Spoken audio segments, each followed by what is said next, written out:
natin si Jesus is tinawag yan na King of Peace. Ang King of Salem, which is Melchizedek.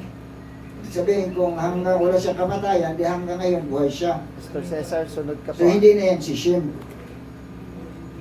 Kasi wala mang taong edad ganong kahaba. Ang haba doon na naka-record ay si Methuselah. Ka po sunod. So out na dyan si Shem para sa akin. Okay. Ang the word about na man, huwag kayong mag-stumble sa word na man. Kasi many times, ang Diyos nagpapakita sa formang tao. Even Gabriel was called man. Man Gabriel, which is an angel.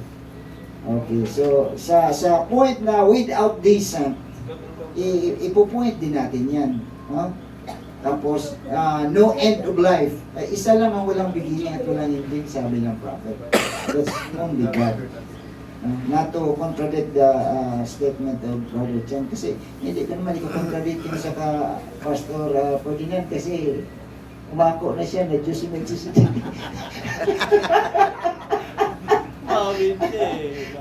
Nasusolve na yung tanong mo, kasi time to time, nagmamanifest ang Diyos as tao, tulad nung pumunta doon kay Abraham, tulad nung nagpakita siya kay Joshua, tulad nung magpakita siya kay Jacob. At sometimes nga, ang Diyos nagpapatalo pa eh. Natalo ni Jacob. Sometimes nga, inutusan pa siya ni Moses na magsisi ka. At nagsisi ang Diyos. So itong mga point about Melchizedek, maganda po ito kasi na tingnan nyo si Jesus in the order of Melchizedek. Pag sabihin mo in the order, nasa nasa ilalim ka. Praise God. Ngayon, kung si Melchizedek sa gitna ni Jesus at ng Ama, abay, parang siya ang mediator. Pero sabi na prophet, he became Jesus Christ. We never heard no more of Melchizedek because he became Jesus Christ. Kaya doon siya magiging one person. No? Because it was the Word that was made flesh. At bumalik si Jesus sa kalagayan ng pillar of fire, which was kalagayan ng Diyos doon sa pillar of fire. Kaya kung ano ang lahat sa Diyos, binuhos kay Kristo. Creatorship, nilagay sa anak. Tama ba? Amen. Kung pumasok ang Diyos sa priesthood, wala tayong magagawa niyan. Hindi natin siya lilimitahan. Kasi nga, pumasok nga siya, sa panahon na ni Abraham, nakita siya. Kasi sabi ko na kanina, hindi ito si Shem. Dahil si Shem ay limitado lang ang edad. Pag sabihin mong no ending of life, hanggang ngayon buhay siya. Okay, I hope na kuha itong point ko sa kaya balikan natin ang binigay ng Diyos to the prophet. Amen. Para sa akin, safe ako pag hindi ako magbibigay ng sarili kong opinion. Amen. At so of course, konektado naman yan sa Godhead at nilinaw na natin ng maraming pieces. So, babalik ko na ito, Pastor. May taas mo ba? Oras dyan? Ilan ba? Ilan ba, Pastor? Ha? May 3 minutes pa. Sige, tapusin mo. Oo nga. Yung question niya, isang sagot ko lang yun. Time to time, ang Diyos nagmamanifest ng iba't ibang forma. Of course, inisa-isa na natin yan. In the time of Abraham, pumunta siya sa Mamre. Pastor, clarification lang ako dun sa... Sige. Sabi niyo, bumalik si Kristo na anak sa pagiging pillar of fire. Tama. So, yung form niya ngayon, as pillar of fire, connected to the great eternal spirit, the self-existent one, nandun na siya ngayon. Wala siyang any other form. Meron, mediatorship. In the time of Paul, bumalik siya sa pillar of fire. He was the bride. Pero sa kanyang position, in relation sa ages, siya po ay mediator. Now. Anong now? Sa present time natin? Present time. Yan nga. Ano siya? Mighty angel, Revelation 10. Another form. So from time to time, nagbabago siya ng... So parang changing his mask din in form. Kasi nga ay, sa kanyang creation, ina-identify ng Diyos ang kanyang sarili sa creation. So, tama ang oneness dito na i-change his mask as Son, Diba yun? Father, Kasi Son, Holy walang Spirit. indwelling sa kanila. So yung Melchizedek became Jesus Christ, Scott, andyan.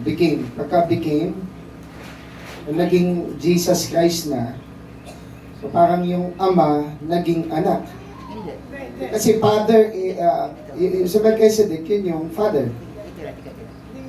Ang Melchizedek o Theophany, yan po ay son ang kalagayan. Okay. Nakuha niyo? Ang ginawang laman ay yung part of God and was made flesh, which was the word. Okay. Hindi rin tayo gamit ng word phantom. So sabi ko, ingat tayo sa Hindi nga sarili daw nating phantom. terminology. Ang ginamit ng prophet is prefigure of the Lord. Tingnan niyo. Prefigure of the Lord. Yan. Kasi phantom, parang ano yan eh. Phantom, ano ba tagalog phantom?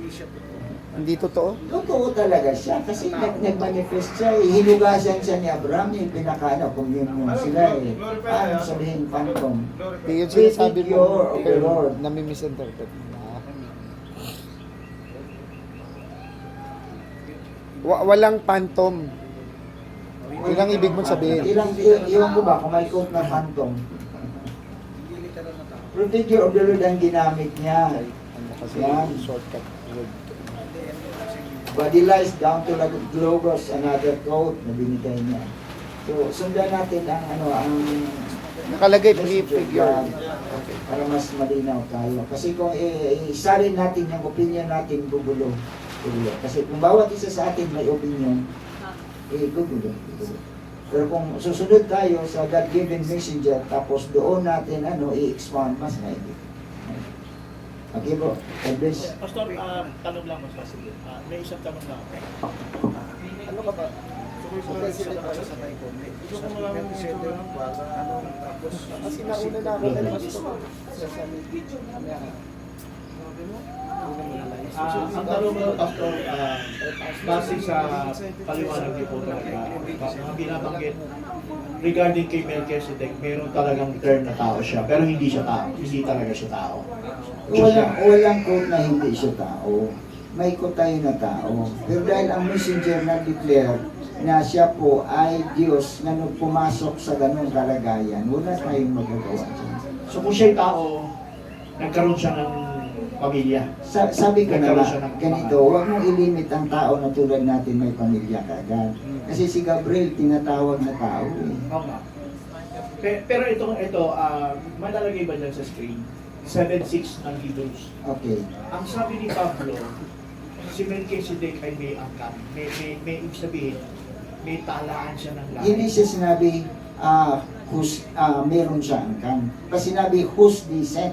Because the descent speaks about the God who indwelt in that body. Sa Tagalog ba, basahin natin.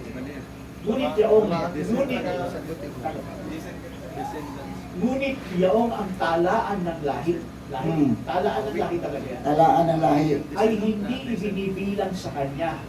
Ay kumuha ng isang kaba.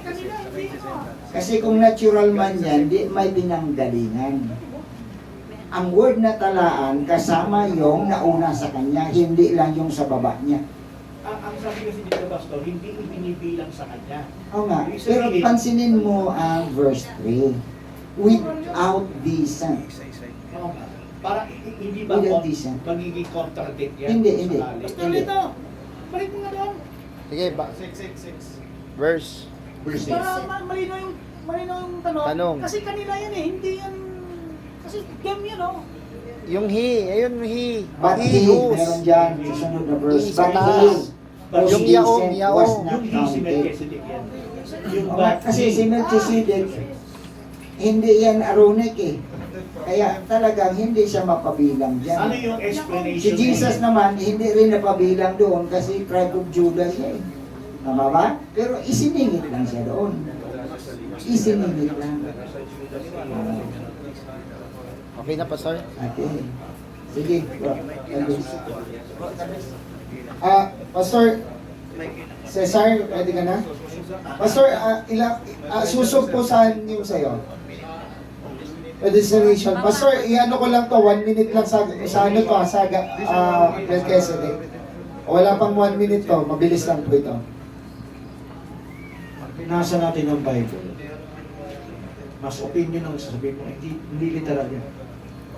Hindi literal na tao, hindi literal na priest, hindi literal na hari, literal. Tulo din ni Jackson yan, hindi literal yung Salem.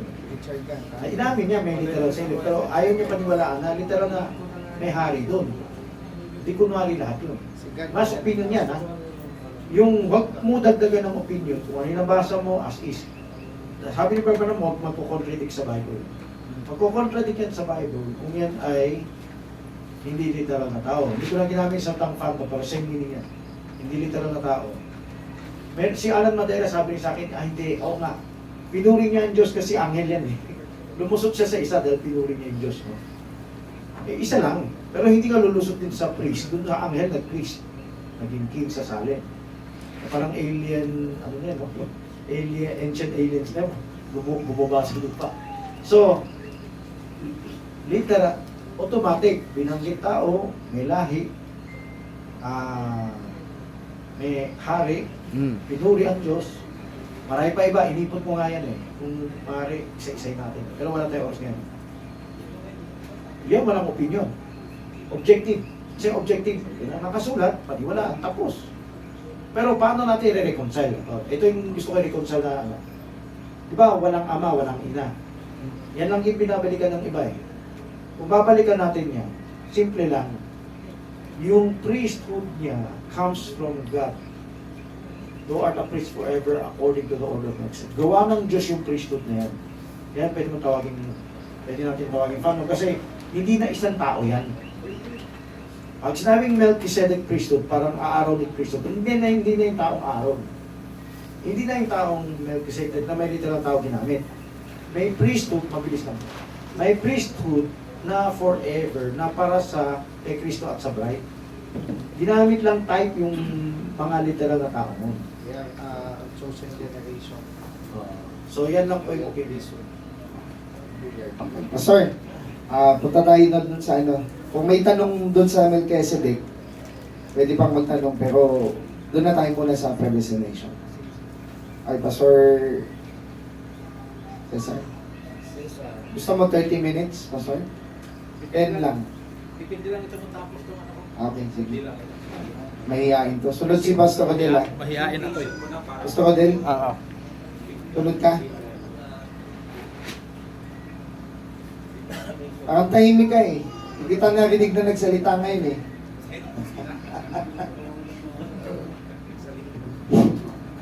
Magandang gabi sa inyong lahat mga kapatid.